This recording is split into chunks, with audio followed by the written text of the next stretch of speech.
Hey guys, welcome back to my channel. And I think I have dust and dirt in my face. It's the end of the week, and as you know, the sun sets over the horizon, not this way, but on that side. Um, this week was a week where very interesting. If I had to put this week in a nutshell, it would be uh, surprising, yeah, a very surprising week. Like things happened that I would say I was not expecting at all. I was really shocked. But believe it or not, a couple weeks ago, I shared with you guys that I am really contemplating the character of Christ. I am seeing how I can be more humble, how I can be more, I guess I would say more stable when it comes to dealing with the vicissitudes of life or the pressures of life. And as I'm thinking about how do I have the character of Christ in handling different situations where very stressing, very challenging, circumstances and situations that would normally make me upset, make me frustrated, angry, depressed or stressed, etc. That has been working for me for the last 3 weeks. I didn't get to record last week, and I'm not gonna give you guys a 2-for-1 deal kind of thing, or I'm not gonna put this at 14 minutes. I'm actually gonna keep it around 5 minutes. And basically very surprising week. But the contemplation of the character of Christ is helping me each day, where different things are still thrown at me, but in spite of what's happening, I am able to hold my composure. I'm not getting as frustrated, I'm not getting stressed, I'm not getting that worked up when it comes to certain things. And I think it's just thinking about Christ at every moment, because last Sabbath, I had the opportunity to preach my very first sermon in a church since 2021 started. And my topic was O ye of little faith, dealing with a text in Hebrews 11, verse 6. It says, without faith, it is impossible to please God.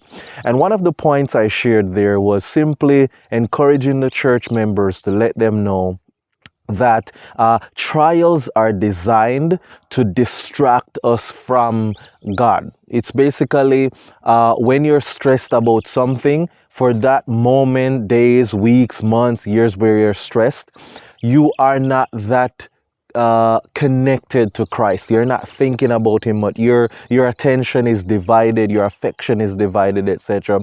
And so when you look at trials, they are trying to do everything they can to distract you. Paul said in Romans, what shall separate me from the love of God?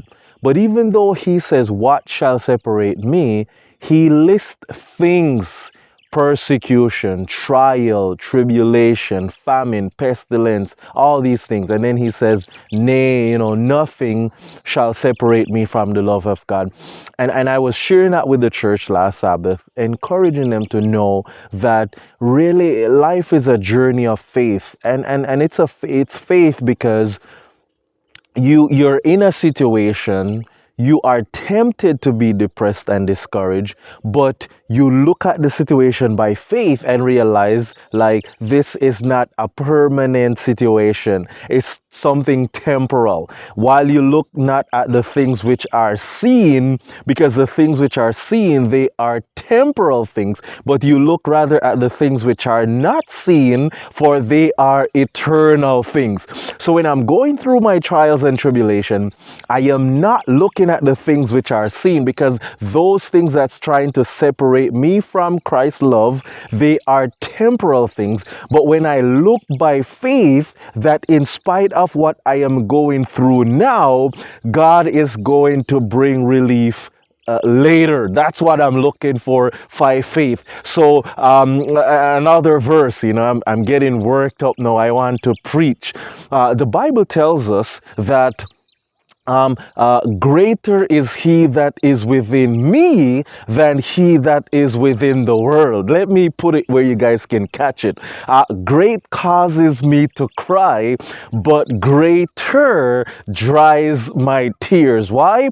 Weeping I may endure for a night, but joy is coming in the morning. Now, I don't know if that joy is a 24-hour period moment that I'm looking for by faith, or that joy is something I have to look for the next couple of years. I don't know, but great causes me to be depressed, but greater is he that is able to keep my mind at peace if I just reflect on him. Great, yes, is the situations and circumstances that we have to deal with. But the God that we serve, he is greater than whatever we have to go through. Anyways, I'm excited, friends. Behind me is a hangar with an airplane that's down since last year, December. But you know what, friends? God is still good to Israel. God is still good. So why should I wake up depressed and stressed out over circumstances and situations that I cannot control? I have no human control over the circumstances and the situations that I'm going through. A promise text that God brought to mind, Psalm 27:14. It says, wait upon the Lord. Be of good courage, friends. He will strengthen your heart. Yea, I say, wait upon the Lord. And while you are waiting on him, you can anticipate by faith that joy is coming in the morning. It might not be the morning tomorrow morning, but it can be that morning when all the dead in Christ shall rise first. Friends, I feel like preaching, but I'm going to end it right there. May God help you to have a productive week with the rest of the 24 hours left. I don't know, but may God help you to have a week that will bring you closer to him. And that's my week in a nutshell. God bless, and mabuhay from the Philippines, and see you next week.